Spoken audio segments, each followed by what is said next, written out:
Hello and welcome to another Let's Play. Me, GamerWolfSix. I'm Sileo, Tales of a New Dawn. Before we start, if you're interested in playing this game, you can get it for free on itch.io. But if you want to support make this game and or get the news version earlier, then you can go to Patreon, where it's $5 a month or $54 a year. So, the last Let's Play, it's one of those things where, like, one of these scenes can go on for quite a long time, but that's fine. I just have to do the thing that I am uncomfortable with sometimes, which is, cutting one scene into 2 episodes, But we came to the bar, and Spencer was here. Also, Russell was hired by Ty, Hyena. And this guy bought some really expensive alcohol, and by really expensive, it's like $1,195 per shot. Yeah. And it's from Ortega. And we talked a bit about things like how it's kind of where I'm like, 30-minute episode, what did we talk about?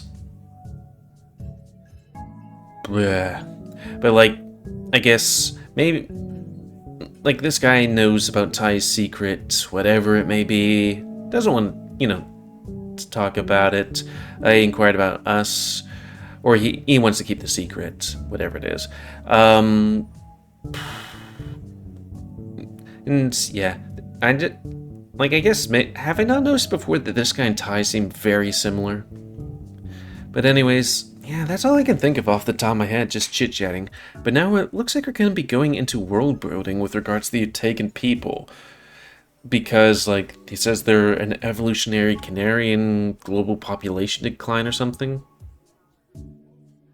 I'll have to see. In Ford, clear indication of my intrigue. I had heard the odd thing about here and there about their taken people, but I had never taken time to learn their full story. While enjoyed was perhaps too strong of a sentiment, I had experienced an authentic beverage from their homeland, something that struck up something of a curiosity within me.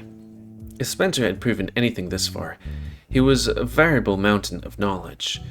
Variable? This seemed to be a good opportunity to learn something new, all the while appealing to my hidden agenda through extending our encounter and giving myself more time to make the same kind of assessment. You say as though I wouldn't be interested. I can handle statistics and science, and I'd really be interested to hear what you have to say. I appreciate your candor, but I'm afraid that it is quite a lengthy tale, one that I'm most surprised you do not know, considering your Ortegan acquaintance. Ortegan acquaintance? I don't know any Ortegans, do I? Indeed you do. How curious that a member of the rarest Ortegan subspecies would have such a fascinating detail to himself. Would keep such a fascinating detail to himself. You cannot help but wonder why. Nevertheless, your Ortegan acquaintance is the southern winter dragon by the name of Jay. Oh yeah, I think I remember there being a thing where it's like, yeah, he's a very rare species these days. Jay? Huh. I had no idea. He definitely never said anything to me, but I suppose that's not actually something, we don't actually know each other all that well. Perhaps in time, you will come to, yeah. After all, I hear through the grapevine that he has become the new bass guitar player for the Black Claws. As you imagine my excitement when I learned that Ty was making his long overdue return to the stage. I know how much he missed it some days. I can only surmise that it is you that I have to thank for that. It warms my heart to see him so passionate about his craft, and, no doubt, he hopes to impress you as well. You know it was me, huh? I guess it's kind of obvious. It's a really good thing for him. Lucas too, for that matter. And Jay is really thrilled to be a part of it all. Quite the win-win scenario for everybody involved. Exactly. Well, except for maybe Glenn. But hey, you never answered my question before. You called Jay's people an evolutionary canary. You can't just drop that fancy term like that without explaining what it's all about. Very well, forgive me for keeping this brief. It's a complex situation that would take a great deal of time to explain full. And, after all, you're still on the clock. Tell me, have you heard about DCD before? It stands for Doomsday Clock Disorder. I had. It was a topic that periodically made the news, and was a big deal for those studying genetics at university. I didn't know exactly what it was, but I knew it had something to do with our collective society that our collective society was concerned about. DCD, in simple terms, is genetic flaw shared among each and every civilized species living on the planet. It's something that has been dormant in our genetic code since the beginning of our various species. For reasons as yet unresolved by science, this genetic sequence seems to suddenly shed the dormancy without its rhyme or reason. Within 50 years, no single species remained unaffected, but the Ortegan people were an extreme outlier in that regard. While the vast majority of species have spent the past 100 or so years exhibiting the gradually developing symptoms of this bizarre disorder, the Ortegans have been doing so for much, much longer, exhibiting an array of more advanced symptoms that threaten the very existence of their species. And of course, each and every one of us shares the same boat, as it were. It's only a matter of time before these same symptoms arise among other species as well. Hence, an evolutionary canary. As yet, no solution has been found. One can only hope we're not too late. What are the symptoms? Yeesh. You said that all of our species have been exhibiting symptoms for a while now. What exactly are those symptoms? Are they things that are, say, visible to the average person? Is it going to be homosexuality that's the thing? Very much so. It's not known where DCD came from or why. It's not known why the sequence for DCD only exists in intelligent civilized species. It's totally absent from our wild counterparts. But its purpose and mechanism of action leaves very little to the imagination. In a nutshell, it's a genetic kill switch. Once triggered, the affected species will become extinct within the next 300 to 500 years. It achieves mass extinction without killing a single individual along the way. What constitutes success in species can vary greatly, yet the single most important precursor to evolutionary success in species, ability to replicate oneself, to multiply and reproduce, the very same attribute which Doomsday Clock Disorder works to dismantle. Which brings me back to your question. There are a variety of symptoms that manifest throughout the process. However, with one exception of the Ortegans right now, there are only two. And yes, not only are these symptoms visible, but in fact, they should be obvious. Right, so it sets about stopping species from reproducing. You know, I have a vague feeling I know where this is going. I knew this would start making sense. DCD was not something discovered by scientists, doctors, or even geneticists. It is in fact first theorized by a demographist, a person who studies growth and trends amongst population. This theory thought to explain the inexplicable and unnaturally uniform trend among a diverse populace, something that fell within the margins of error year upon year, and escaped scrutiny until decades later.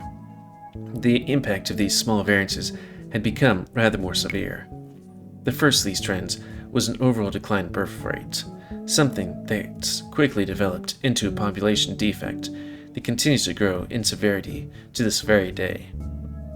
And should you work into the finer details that make up this statistic, you find even more cause for concern. The population may have been in decline, yet this was in direct opposition to the sharp uptick in male birth rate. Of course, I am sure you can imagine what this means.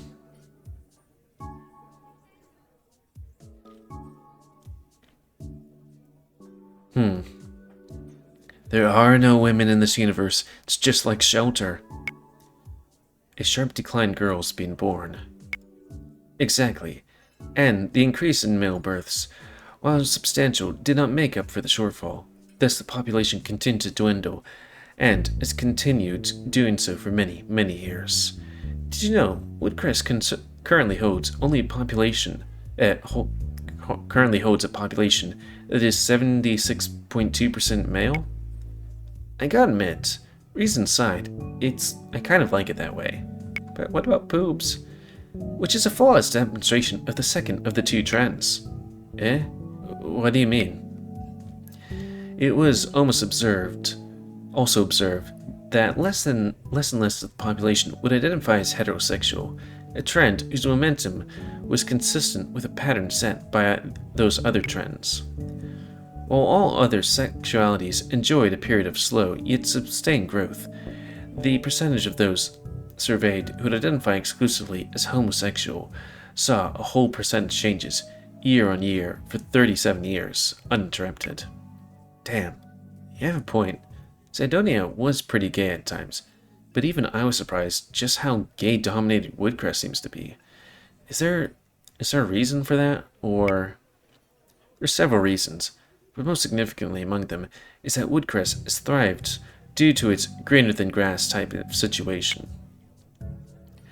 As you no doubt know firsthand, life in the big cities like Cydonia has become prohibitively expensive, while forcing residents to endure gridlocked traffic and a poor quality of life.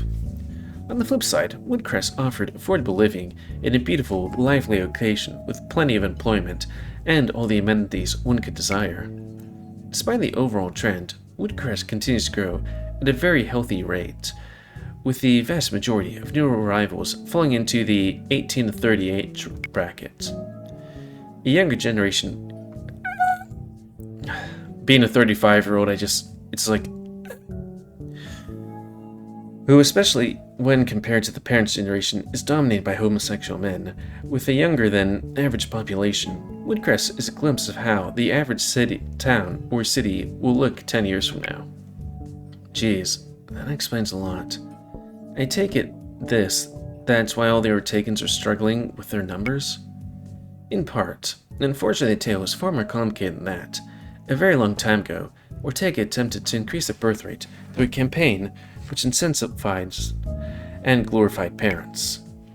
It was a contentious scheme, but ultimately one which achieved the intended purpose, at least in the beginning. Alas, the population began to dwindle once more, even through a renewed and heavy-handed push that almost served to shame the non-reproductive members of the population. This eventually erupted into a civil war that cost more Ortegan lives than remain in the present day. Whew, rough stuff. It was not until years later that they realized a large portion of individuals were being born infertile, and much like with other trends, eventually the fertile individual of the species became an incredible rarity. To truly put that in perspective, the current population of Ortegans is about 17,000 individuals. 96.2 of that population is male. Of the 3.8 remaining that are female, only 6% of those are female. If you do the math, that's 39 fertile women. 39. That's really bad. But wait, the homosexual part affects the women too, right? Indeed. You could count the fertile homosexual females of the species on one hand. And unless we can find a way to stop the doomsday clock from ticking, the very same fate will befall us all. I never knew things were quite so dire. Out of sight, out of mind, I suppose. Nonetheless, I wondered if I should broach that topic with Jay the next time I saw him.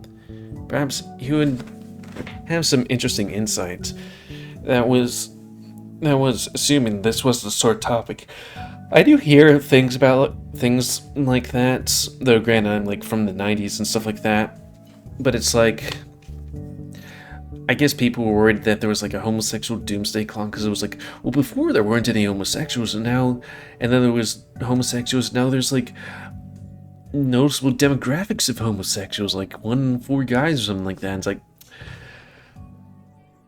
buddy, when homosexuality was outlawed, or at the very least, horribly, when police would, go after gay bars, legally, not like the States. Yeah, people would hide their homosexuality, but then these days, people don't have to hide it as much, because, there's certain places in the South and whatnot. But then it's also like, hey, some people might not know they're homosexual, and they could go through their entire lives being, more or less not thinking that they're homosexual. But then, when things open up, somebody might be like, might think about men, then all of a sudden, bam, they're like, oh, women are pretty good, but I like men, kind of thing. But then, when it comes to population decline, it's kind of mostly because people get smarter and getting children's more expensive, and meeting people was harder. So it's less people are getting infertile, as far as I know, and more of people are having a harder time finding mates. And when it comes to getting children, it's not like one of those farmland things where it's like, well, children are an investment, so you pop out one every year or something like that to work the farm for free. And it's not like, in a religious thing where it's like, well, you're supposed to have like a whole bunch of children, because I guess, you're supposed to do that if you're Catholic. Because, that's what Catholic family members would say from the older generations. But, yeah, these days, people are like, maybe have 1 or 2 kids. That's fine, because kids are fucking expensive. It's like, what, $1 million, $500,000 over the course of a lifetime? Or like 0 to 18 years? That ain't nothing. Just saying. That is a lot of money. Anyways, oh dear, I apologize. I have to keep this brief. Yet concision is quite clearly not in my nature. Concision? At the very least, I hope that you've learned something useful. Thanks, Spencer. It's actually really enlightening. It seems like you're very well informed. Indeed. I know a great many things, Adrian. I am nothing if not well informed. Something that is not limited to the sciences either. For instance, I know that you and Ty first met Jay when he acted in his capacity as your waiter at the newly opened Café du Vos Mondre. How would he know that? And by sheer chance, I happen to know some visiting Ty's stall during one of his breaks on the night of the festival. I bet you're also about to tell me you're skulking in the shadows of the strip club and saw us together too. Strip club? My, I'm not aware you enjoy such interests. I don't. I just... Crap, I had nobody to blame for myself for that one. I desperately attempted to correct my course, in fear that this information would make it back to Ty somehow. I was sure that Ty would have understood, but I was nonetheless not a conversation that would be easier not had at all. Okay, Lucas, so I'm sure you're familiar with Eric. Regrettably.